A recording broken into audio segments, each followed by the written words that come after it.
A vida é movimento, é fluxo. Não repita os mesmos erros. Se alguém te disser que você não vai conseguir, apenas diga: se eu errar, irei aprender. Mas se eu acertar, lhe ensino. Com a proposta de destravar a existência, quero compartilhar contigo aprendizados e experiências que possam ser úteis para a vida de vocês. Sou César Luiz Majolo, sou formado em Filosofia e também em Direito.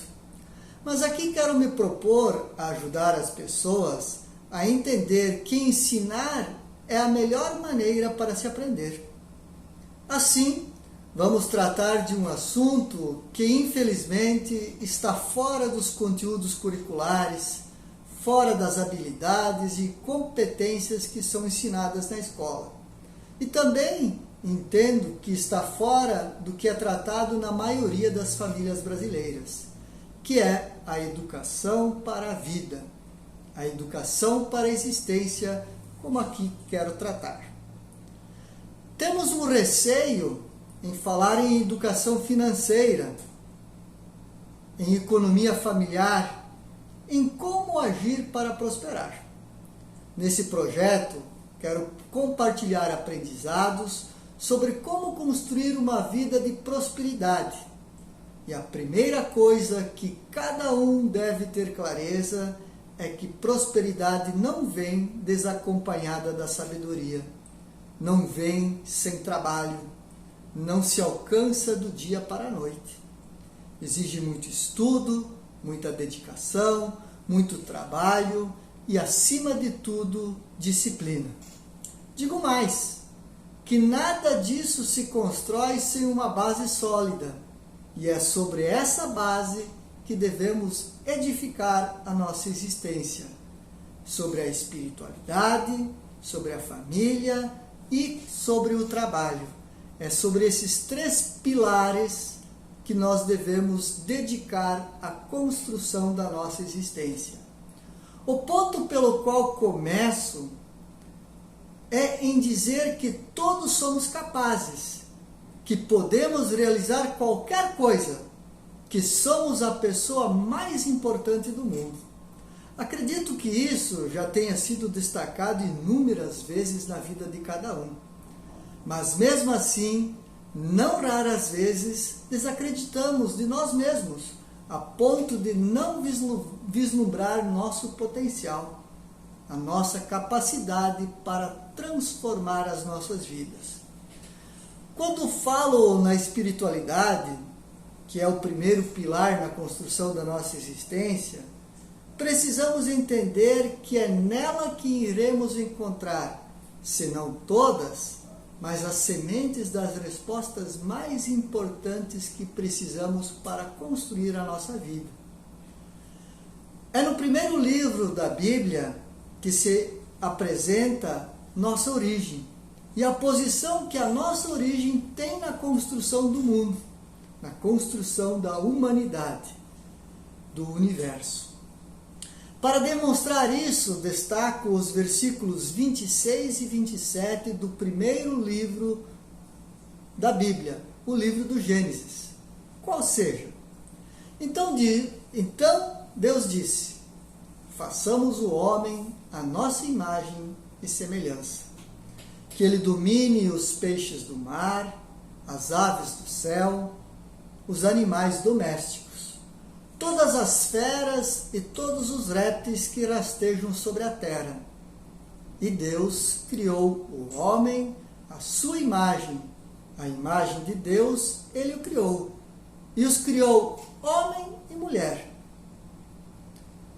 É comum ouvirmos que somos a pessoa mais importante do mundo, no sentido de que a nossa vida deve ser construída e vivida por nós, que não temos como transferir nossas decisões e os resultados das nossas decisões, das nossas ações ou omissões aos outros.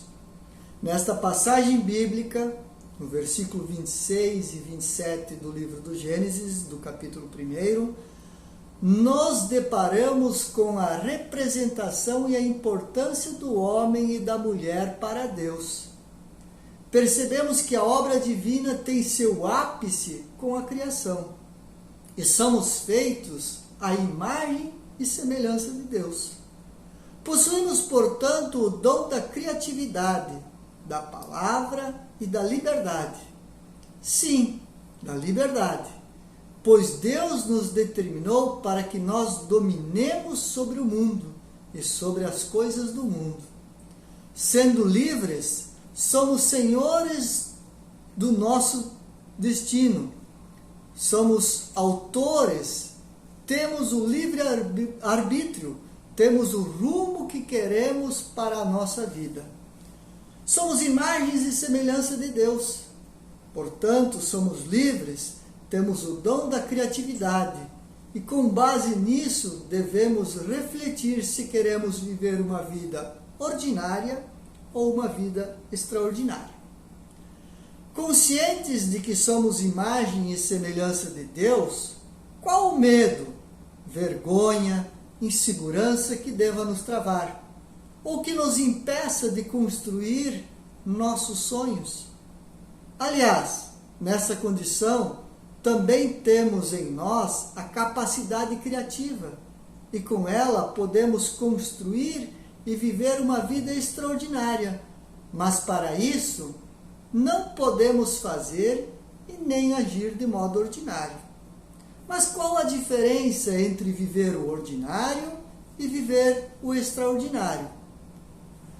Para demonstrar isso de um modo mais claro e mais prático, vamos imaginar um trabalhador de uma empresa que recebe uma atividade e, ao desempenhar aquela atividade, ele a faz do modo que pediram para ele a fazer, sem querer entender o processo e nem o porquê daquela atividade. Isso é desempenhar algo de modo ordinário. Já o outro trabalhador, que recebeu a mesma tarefa, buscou entender o porquê daquela atividade, qual a importância dela dentro da empresa. E com isso, usando sua criatividade e seu desejo de aprender e estudar coisas novas, poderá apresentar sugestões que sirvam para otimizar aquela atividade dentro da empresa. Essa é uma postura extraordinária. Vejamos a nossa existência. Somos nós que a vivemos. Ter uma postura ordinária não vai me levar a uma vida errada, mas não posso esperar resultados extraordinários vivendo de modo ordinário. Levando uma vida e fazendo as coisas de modo ordinário, pois os resultados acompanham o meu desempenho. Não podemos sofrer para viver. Não se preocupe com o próximo passo. Faça o passo de hoje de forma consciente e firme. Faça aquilo que precisa ser feito, mesmo que você não tenha vontade. Se você esperar a vontade surgir, certamente você não irá sair de uma vivência ordinária. Mudar pensamentos, as atitudes, vai fazer você sofrer. Ao construir uma postura extraordinária, você terá de renegar um futebol com os amigos para estudar. Vai ter que optar entre um happy hour depois do trabalho por um curso ou uma faculdade. E com isso, muitos vão te zoar, fazer você se sentir em um agir estranho, fora do contexto. Irão te mandar fotos de momentos de lazer e de descontração. Depois que isso passar e você suportar toda essa pressão para desistir dos seus sonhos, aí vão começar a aparecer na sua vida pequenos micro-resultados extraordinários. E por mais simples que eles sejam, vai ter quem ficará com raiva de você. Pois vão apenas avaliar o teu momento atual, não irão se lembrar de todo o processo de construção, dedicação, determinação e disciplina que foi necessário para chegar até esse momento. Somente depois, quando os resultados de uma vida sem procrastinação, sem se conformar com o ordinário, é que irão aparecer em sua vida o crescimento profissional, humano, espiritual, de modo cristalino. E é aí que vão te seguir ou buscar aprender contigo. Por isso, se você quer colher, plante. Se você quer realmente fazer o que está a fim de fazer, então aprenda. Se você não fizer isso, será sempre dominado. A sabedoria é a semente de toda prosperidade. A prosperidade não se multiplica do zero, ela não brota do nada. A prosperidade surge, emerge da sabedoria que se planta todos os dias. Quem planta as minhas sementes sou eu. Somente eu poderei plantar as minhas sementes. Elas não surgem do nada e não são os outros que irão plantar as minhas sementes. Não pensem que a sabedoria, as sementes da prosperidade, da transformação surgem do hoje para amanhã. O cultivo das sementes da prosperidade é uma tarefa árdua que te exige dedicação, disciplina e tempo. Não busque a perfeição, busque a praticidade de fazer tudo o que precisa ser feito logo.